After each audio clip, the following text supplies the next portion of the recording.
name is Michael Matsas. I gave this lecture on May 11th, 2022 in the St. Francis Episcopal Church in Potomac. It is about my book, the second edition of the Illusion of Safety, the story of the Greek Jews during the Second World War. It is revised and expanded.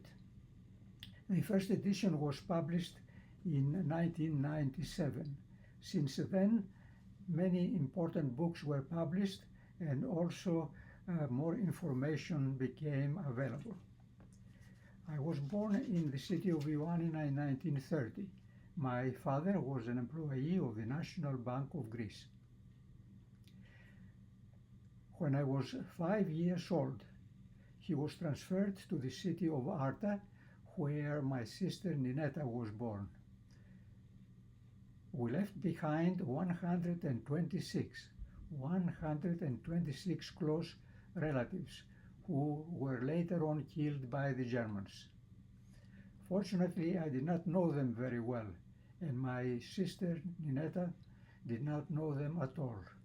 But for our parents, their deep pain, which they tried to hide from us, remained with them until the day they died. In 1940, my father was transferred to the city of Agrinio that had only 40 Jews. According to the historian Ladislas Farago, Hitler of Germany, in October of 1940, decided to conquer Moscow and Russia just as easily as he conquered Paris and France. Mussolini of Italy, who already occupied Albania in the north of Greece, he believed that the fascists like him, the Prime Minister of Greece, Matsas, would accept to let him occupy Greece. But Matsas said his famous no. So on October 28, 1940, Mussolini, with superior Italian forces, invaded Greece. The Greek army retreated in panic, with the exception of the forces of Colonel Frizis. An order was given that all the families of the military officers who lived in Ioannina, they should be evacuated and sent to Athens. The evacuation was totally disorganized. 3 of these families arrived in Agrinio and went to see my father in the bank. My father placed the family of Colonel Frizis in our house, and the other 2 families consisting of the wives of 2 military doctors with their 2 little boys. He put them in a room in the bank. It's a small world, they say. So a few years ago, right here in Washington, I met the 2 little boys. One, Dr. Alex Levy, was the son of Dr. Erikos Levy. He was a professor of the George Mason University and a consultant to the Pentagon with the rank of a 3-star general. The other one, the son of a military dentist, was the Greek ambassador in the United States. Going back to the war, Colonel Frizis, before the war began, he anticipated that Italy was going to invade Greece. So he prepared a plan for the expulsion of the enemy, which he submitted to Chief of Staff of the Greek Army, General Papagos. General Papagos approved the plan. So when the Greek army retreated, Colonel Frizis, Mordechai Frizis, who was a Greek Jew, implemented with his forces his plan. He defeated with the Italians in their sector. They captured 700 Italian prisoners, killed the commander of the Italian division Julia, and invaded Albania. Thanks to the victory of Colonel Frisis, the Greek army renewed its enthusiasm, counterattacked the Italians, and occupied 1/3 of Albania until the snow-capped mountains, and remained there until April of 1941. Colonel Frisis was killed while he was on his horse in the front line leading his troops.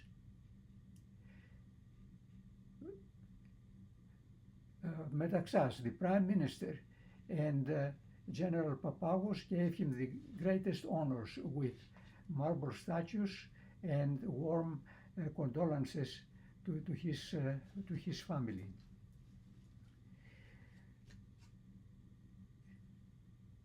Germany could not wait any longer. On April 6th of 1941, invaded Greece. Greece had to be occupied before any attack against Russia. The pro-German Greek generals capitulated, and they sent the Greek soldiers, including my father, home.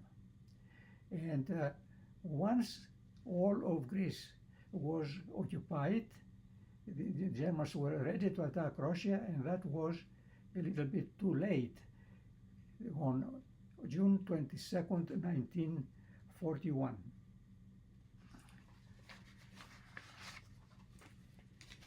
By the time they arrived in front of Moscow, it was winter. They had to fight the Russians in sub-freezing weather while they were still dressed in summer uniforms. Germany was defeated. The Chief of Staff of the German Army, Marshal Wilhelm Keitel, said the following: "The unbelievably strong resistance of the Greeks, delayed by 2 or more vital months, the German attack against Russia. If we did not have this long delay, the outcome of the war would have been different in the Eastern Front and in the war in general." Two Greek historians attribute the Greek victory to Colonel Mordechai Frisis. The Greek historian Anastopoulos wrote in his book, "Frisis executed a tremendous counterattack, without which the victory of 1940 would not have been realized." The Greek historian Simopoulos wrote, "The honor of the most glorious victory in the entire front belongs to the military tactics of Colonel Frisis." When I read these statements by the Chief of Staff of the German Army and two Greek historians, my admiration for Colonel Frisis reached astronomical heights. With his death on his horse in the front line, he was elevated to the ranks of Greek mythical hero and one of the greatest heroes of the Second World War. Professor Emeritus of Cincinnati University and a well-known historian, Dr. Stephen Bowman, told me, "You made a fantastic contribution to the Jewish people." While the battle for Moscow was raging, Turkey, an ally of Germany in the First World War, was anxiously watching and waiting. If Germany knocked Russia out of the war, the 3 million strong Turkish army would have joined Germany, and Germany would have won the war in Europe. Other countries like the fascist Spain and Portugal, the Arab countries, Brazil and Argentina would have joined Germany, and the dream of Hitler for a 1,000-year-old Reich would have become a reality. Greece would have been enslaved again, and Israel would not have been born. Fortunately, all this did not happen. After Germany occupied Greece, it divided the country into 3 zones of occupation: Bulgarian, German, and Italian. We were in the Italian zone of occupation. The Italians in Greece behaved in the most civilized manner, and actually they helped Jews later on.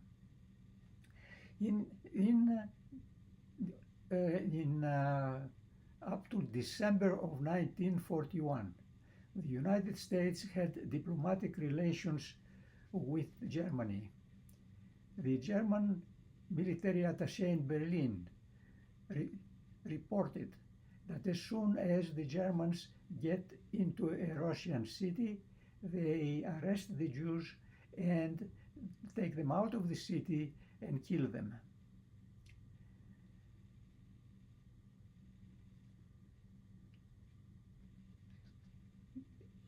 In Greece, there was strict censorship. The only reliable source of information we had was the BBC London broadcasts in Greek every evening at 8 p.m. All those who had hidden radios would know what the BBC said. During the entire war, the BBC never mentioned anything related to the Jews. So the Jews knew nothing about what was happening outside of Greece, while the Allies knew everything. To make sure that I don't make a mistake, I sent a letter to Mr. Nathanael, who was the director of the London broadcasts in Greek, and he replied as follows: all broadcasts in Greek during World War II were examined and nothing was mentioned related to the Jews. This lack of information is responsible for the death of 65,000 Greek Jews and the suffering of 2,000 who returned from Auschwitz. In 1941 and 1942, there was famine in the big cities like Athens and Thessaloniki with its 56,000 Jews. Thousands and thousands of people, including the Jews, were going to the countryside to buy or exchange clothing and jewelry, etc., for food. If the Greek Jews knew what the Germans were doing in Europe, they could have gone to the most remote mountain villages. Even the poorest one could take a lot of used clothing and stay there.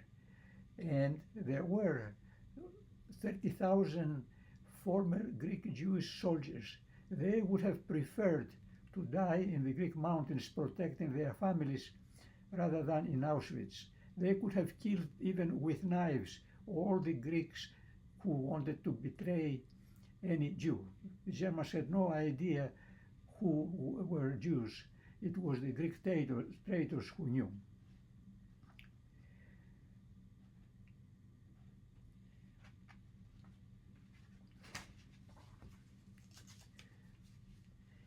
In March of 1943, in Agrinio, we heard that some Jews of Thessaloniki were deported to Poland. We were wondering, what did they do to the Germans? Also around that time, a villager came with a horse load of wheat, which my father bought, and he said, in this bag there is a gun and ammunition for your friend Christos Bokoros, who was a leader of the resistance. My father immediately put the gun and the ammunition in a basket with other items and told me go from the back streets. I, a 13-year-old enthusiastic boy, I went from the main street and I even touched an enemy soldier as I was passing. I knew that what I was doing was dangerous, but I did not feel any fear. In September of 1943, Italy capitulated and German troops arrived in Agrinio. They were very polite, they did not bother anybody. But we, the Jews of Agrinio, decided not to obey any anti-Jewish regulations and go to the mountains. So we put in waterproof bags, food and all other supplies that we would need in the mountains. We distributed supplies to our friends and neighbors, and even we put supplies in the bank where a friend of my father became in charge of that, and we just stayed in our home. At the end of September, a Jewish merchant went to Athens to buy merchandise for his shop. He went to 3 big Jewish shops and he found out that they were closed. He immediately came back and he told us that. One of the members of our community, who was a teacher, Jonas Mionis, and a member of the resistance, or actually a leader of the resistance, said, "This is not a good sign. Tomorrow morning I'm leaving and go to the mountains." All the others said, "We will do the same." My father did not know where to go, so he contacted Bokoros, to whom I gave the gun, and he said, "Leave your house immediately, come with your supplies to my home." We did that, and the next day a taxi was waiting for us. We put our things in the taxi and we left the city. We passed through a German control point. We did not make any violation, and they let us pass, and we went up to 25 miles in a beautiful mountain road until we came to the city, to the village of Huni. There we rented 2 horses and a donkey, and after 3 hours of hiking in a beautiful forest, we arrived at a picturesque village of Psilovrachos. There we rented a room, and we started what I thought at that time was a unique type of vacation. My mother learned from the women of the village what she had to know in order to live in a village where there was no electricity or running water, while she taught them how to do embroidery and how to make dresses. All the villagers were organized in the resistance. We told them that we were Jews escaping from the Germans. So our so-called vacation lasted for a while, and then the resistance told us one day that a strong German force left Agrinio and is coming in our direction. They arranged for us to go to the most remote house in the village up the mountain. We went there, and the owner told us, just in case of need, there is a cave nearby where you can go and hide. The cave was beautiful and had stalactites and stalagmites, and I even took with me a stalagmite from 1943. After a few days, actually 6 days, the Germans left and we went back to the village.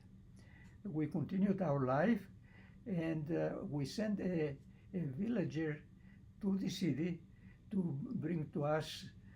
He went actually to the bank and brought for us flour, olive oil, and sugar, and also the information that 2 days after we left on October the 3rd. That means October the 5th, 2 Germans went to the bank and they wanted to see my father, and they were told that my father was on vacation. Life continued, but unfortunately the Germans, in retaliation for what the partisans did to them, executed some 200 civilians in Agrinio. My mother realized that we were finishing our supplies quite fast, and she wanted to go back to Agrinio to get more supplies. My father and myself were against it because we thought it would be too dangerous, but she insisted and she left by herself, and she went all the way to the outskirts of Agrinio, and he came back after 3 days, in which she walked approximately 24 hours in 3 days. She was totally exhausted and at the same time extremely depressed. And she told us that the Jews of Ioannina, Arta and Preveza are locked up in a warehouse in Agrinio. Our anger was enormous, had no limits, and not only against the Germans, but against the Jewish leaders and against our own relatives, whom my father was begging to follow our example and go to the mountains, while they were begging us to go to Ioannina, where the Germans were very nice. At that point, my father, who was always optimistic, he said, well, there is still hope. All we have to do is let the Allies know what happened. So the next day, my mother and I, we were on the road and went to the village of Prianza, where there was a British military mission. There we talked with the commander, who was a nice British major, and he promised to send a radio message to London immediately. In Prianza, the British planes were arriving at night and were throwing supplies for the partisans with parachutes, weapons, ammunition, uniforms, medicines, and even gold coins. So the villagers had a lot of parachute material. So my mother and I, the next day, became some sort of peculiar beggars, going from house to house and collecting parachute material. My mother's plan was to make dresses and shirts out of this material, and then after the harvest exchange them for food, and that was a very good plan. So we went back to the village, and there we saw that there was a partisan unit that came to the village, and we told them that we were starving basically, and they allowed me to go there in line with them and get one portion of food that the partisan was getting. This consisted of some tasty cornflower soup and olives. These were very young, idealistic people, and I loved them, and they had beautiful songs, and I learned the songs from them. And for as long as they were there, we were dividing this portion into 4 parts, and we were surviving on that. In addition, the village women told my mother how we can make a special pie consisting of wild dandelions mixed with, or dandelions actually, mixed with flour and a little olive oil, and in this way we could lose weight, but we wouldn't be hungry, and that's what happened. And after the harvest, we managed to get enough food from these exchanges to last us for an additional year.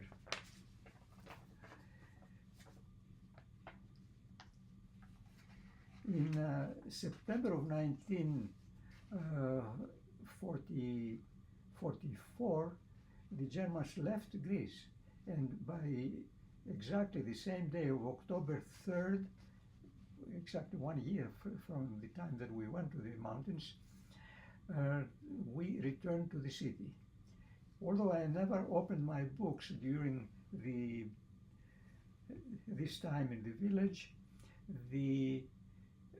I believe that I learned in that year the most important lesson of my life, and that was how to live a meaningful life. In the city, my teachers placed me with my classmates, and within 2 or 3 months I was able to regain my position, which was number 3 in a class of 100.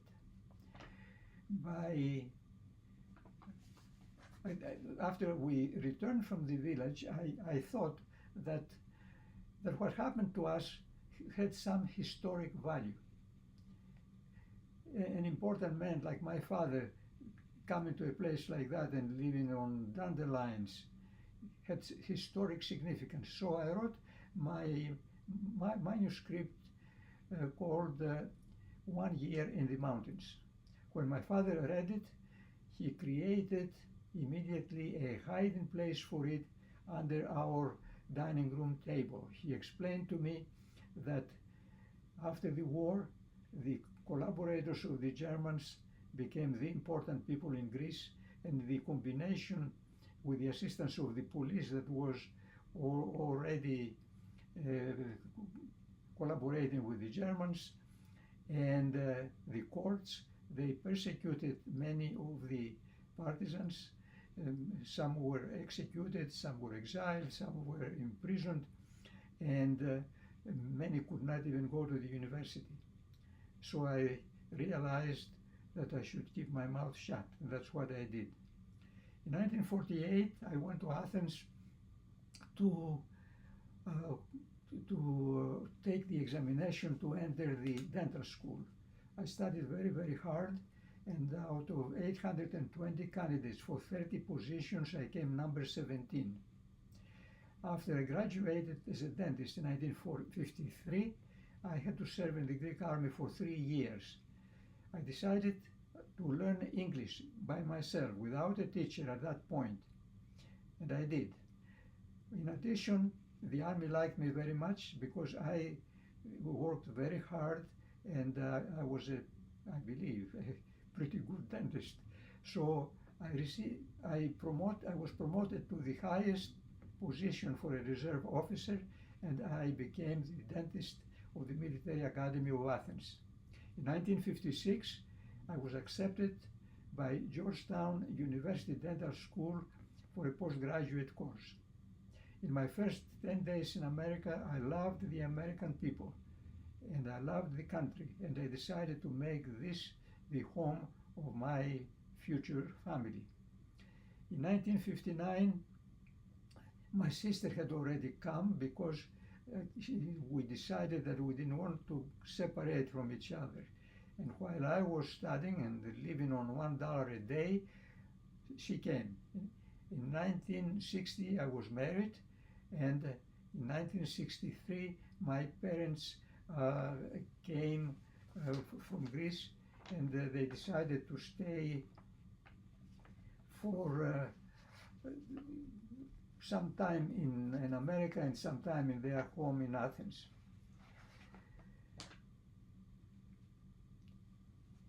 All these years, the fact that we lost so needlessly 126 close relatives never left my mind. I knew that anti-Semitism, or the hate towards the Jews, was the basis of the Holocaust, which was the killing of the Jews. I read many books. These are important statements that I found.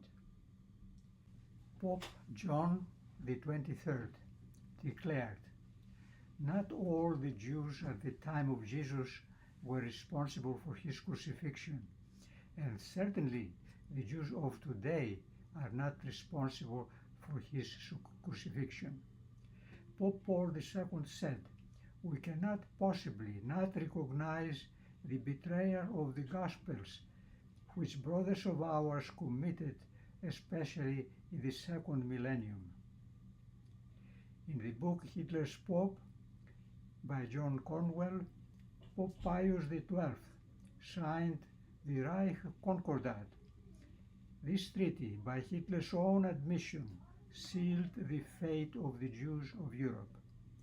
The Episcopalians in the United States declared that the biggest mistake that the Church made in its 2,000-year-old history was its treatment of the Jews.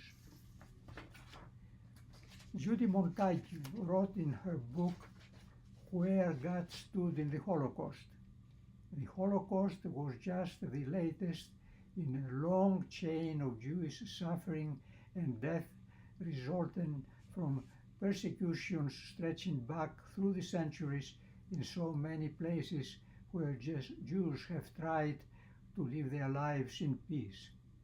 One book that brought this grim reality home is called The Food of Pride. In it, English churchman Malcolm V. Hay chronicles 1,900 years of almost unrelenting Christian persecutions, Christian demonization of Jews.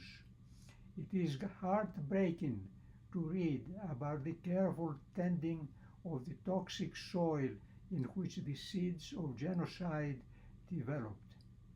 The same question, where was God during the Holocaust, is answered by Professor Daniel Goldhagen in his book Hitler's Willing Executioners.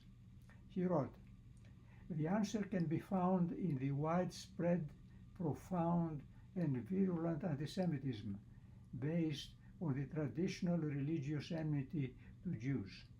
The German Protestant and Catholic churches, their bishops, and their theologians watched the suffering that the Germans inflicted on the Jews in silence. Hitler, the leader of Germany, was a good politician. He wanted to do what the German people wanted. He took advantage of the antisemitism that existed in Germany for many centuries. Two examples of his flexibility are the following. When they removed the crosses from the schools in Bavaria, the people protested, so the crosses came back. When they arrested the Jewish husbands or wives of mixed marriages, their spouses protested, and so the Jewish spouses were liberated. Hermann Göring, the head of the Luftwaffe, of the German Air Force, had as a second in command of the Luftwaffe a Jew, Field Marshal Erhard Milch. When someone complained, Göring replied, "I decide who is a Jew." The German Jews were more patriotic than the German Christians. In the First World War, there were 18,000 Jews who received the highest decoration of the Iron Cross. Many of them, with their spouses, preferred to commit suicide than to submit to the humiliation of their arrest by the German police. Hitler saved some 200 Jews, including the family of the Jewish physician of his mother. Hitler wrote, "Antisemitism is a useful expedient. It is the most powerful weapon in my propaganda and of deadly efficiency." From Greek sources, I found out that the deportations in Greece started in March of 1943, and they did not finish even 1 year later, in July 20th, 1944, when they arrested the Jews of Rhodes and Kos. There were still the Jews of the island of Zakynthos, some 275 Jews, who were not arrested because the Germans had to leave as the Russians were arriving. It looks to me that thanks to the silence of the Allies, the Jews of Greece were waiting patiently in their homes, in their cities, their turn to be killed by the Germans. I was absolutely furious. I wanted to know why and who was responsible for all that. At this point, before I continue, I want to express my profound love and gratitude for the American people, to those who fought as members of the American Armed Forces, to the 400,000 who were killed, to those who were wounded and their families. In addition, I wanted to express the same love and gratitude for those who contributed to the war effort by their work in the farms, the factories, and the American Merchant Marine. I went to the American Archives and I found there some 500 pages related to the Jews of Greece. What I discovered is very painful for me because I concluded that the two persons whom I loved and respected all these years, President Franklin Roosevelt and Prime Minister Winston Churchill, were indirectly responsible for the death of the Greek Jews and especially for my 126 relatives by simply remaining silent. They didn't have to send the Marines or bomb anything. They could have saved themselves like my family did. Professor Richard Breitman, in his book Official Secrets, What the Germans Planned, What the British and Americans Knew, he writes, the British broke the German code of the German Order Police that dealt with the Jews in September 1939. September 1939. The Allies knew everything that the Germans were doing to the Jews. In its 330 pages, writes how many Jews were arrested in the city, who was the German commander, how many troops he had under him, where they took the Jews, and how the Jews were killed. In the book by Professor David Wyman, The Abandonment of the Jews, he wrote, the United States and Great Britain were deeply committed in a policy of not rescuing the Jews. Anti-Semitism was widespread. The State Department was actively blocking information about the genocide and deliberately obstructed rescue efforts. A fact that particularly pains me as a Christian is that the American churches were largely silent. About Prime Minister of England, Winston Churchill, of course he is also responsible, but about the silence of the Allies. After all, we were depending on London, and they knew what was happening all over, and they knew that the Jews of Greece could have saved themselves, especially in the Jews of Ioannina, Arta, and Preveza. If, let's say, many of the young people became partisans, they would have joined the right-wing resistance of General Zervas rather than the Hellas that was led by communist leaders. In a book published in 2020 in Greek by Iasonas Chandrinos, he describes how he found in the National Archives of England a letter written by Prime Minister Winston Churchill.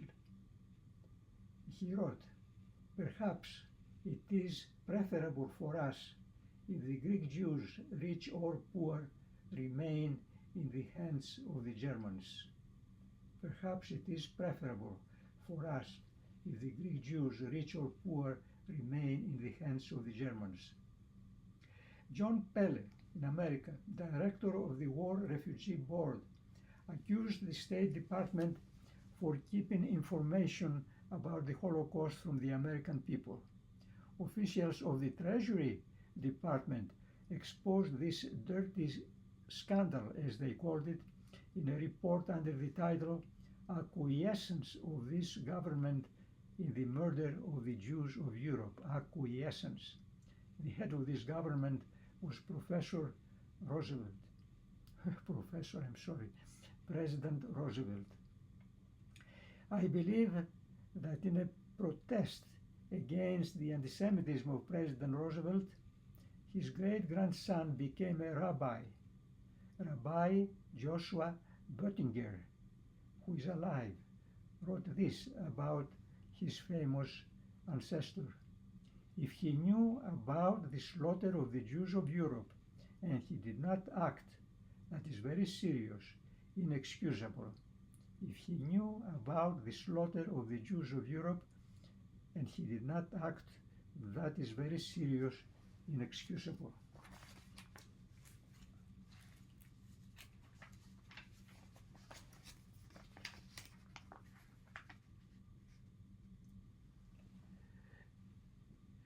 The document that impressed me the most in the American National Archives was a radio message that was sent on May 2nd, 1944 from Istanbul. The American consul there, Burton Berry. This is the document. Michael Boyadzoglu, a merchant, was traveling by train, first class, from Athens to Istanbul on April 30, 1944. He met 3 German SS officers. He was fluent in German. They told him that they were going to Corfu to deport the Jews. They left the train in Larissa. Of course, when this message arrived in the State Department, they could have sent this radio message to an English military mission close to Corfu, and through the resistance, the Jews of Corfu could be advised to be dispersed in their big island in remote villages and try to survive. There was 38 days from the time that the message was received and the day of the arrest of the Jews on June 9th, 1944. Professor Epikidis did research in the German archives, and he wrote a Greek book. And my childhood friend, Bishop Thimios Achillou, knowing that I was writing a book, he sent it to me immediately. I learned many things, but the thing that impressed me was that the commander of the Germans in Corfu, Colonel Emil Zeger, attempted to prevent the deportation of the Jews. He sent a very lengthy report in which he added the following sentence. The whole report is in my book, by the way. Why not transfer the Italians, who as former soldiers are much more dangerous than the Jews, against whom, by the way, we never expressed any complaint? Against the Jews, against whom, by the way, we never expressed any complaint. My daughter Linda was curious to find out what happened to this very kind German, the officer, the only one I saw in all the books that I read. She found out that he was demoted from colonel to major. He became in charge of a battalion in Albania, and the partisans captured him and they executed him. While the Jews of Corfu were on their way to Auschwitz, they stopped in the city of Patras. When the German guards went to have lunch, the Jews were guarded by Greek collaborators of the Germans, of the security battalions. One of them recognized two first cousins of my mother. He remembered how their father helped him, and he wanted to reciprocate. He told them, I can save you, your spouses, and your children. And they said, what about our mother-in-law? She was an elderly woman. The man said, I can't do anything about her. I can't move around with an old lady like that. They said, without her, we don't go. So they were all killed in Auschwitz.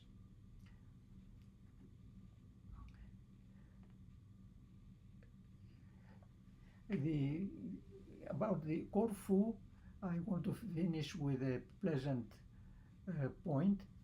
The Prince Philip, the husband of Queen Elizabeth of England, was born in the palace of his mother, Princess Alice of Greece, in Mon Repos in Corfu.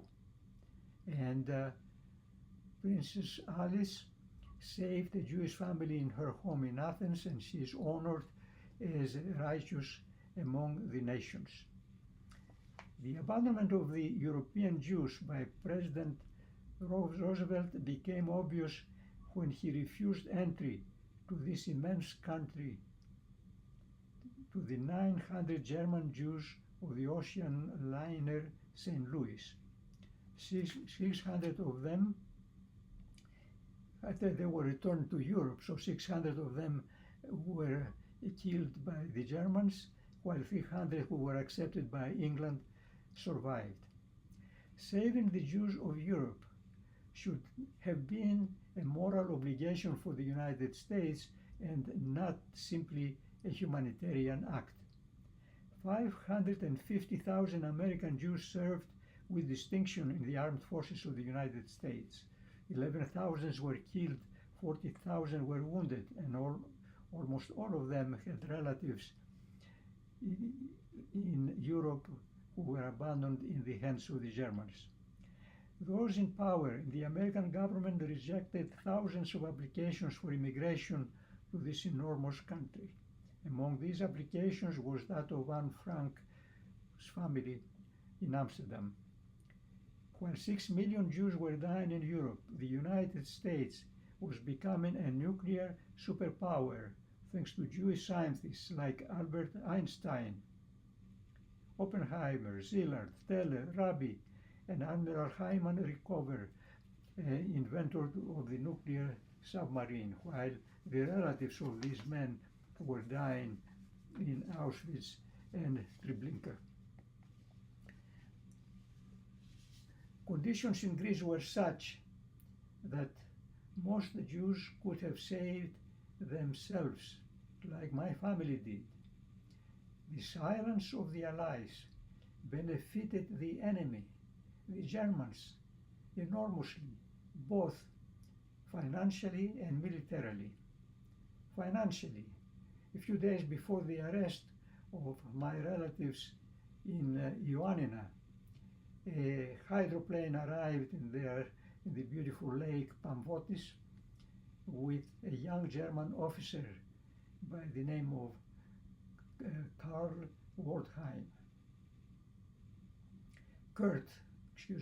Kurt Waldheim. His mission was to collect the gold and jewelry of the Jews of Ioannina. When my cousin Josas Matsas put in a basket the jewelry of his family, he raised his head to see the officer. He hit him on the head with a club. Josas raised his head once more, and he again was hit with a club. Josas escaped, became a partisan, and later went to Israel. When they had elections for the president of Austria, the newspapers published the photograph. Josas immediately recognized the officer, Kurt Waldheim. That created a journalistic turmoil. Many journalists arrived and they interviewed Josas. They presented in front of him dozens of young German officers, and he always chose Kurt Waldheim.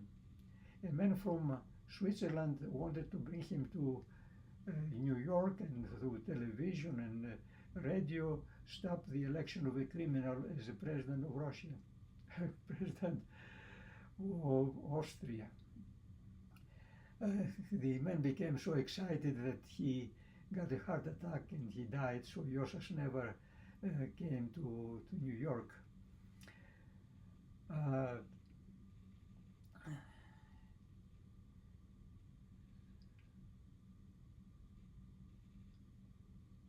Militarily, instead of only 650 Greek Jewish partisans, there could have been thousands of them. In the Battle of Karalaka, where a cousin of mine, Yosef Matsas, and other Jews were participating, 242 Germans were killed after they arrested 5 Jewish families near Mount Olympus in a canyon. Greek losses were only 14. There is a monument, marble monument there now with the names of the 14 in alphabetical order. There are 11 Christians and 3 Jews. Harold Alexander, commander of the Allied forces in the Mediterranean, honored the battalion commander of the partisans of Hellas, Antonis Angeloulis. He gave him the highest decorations.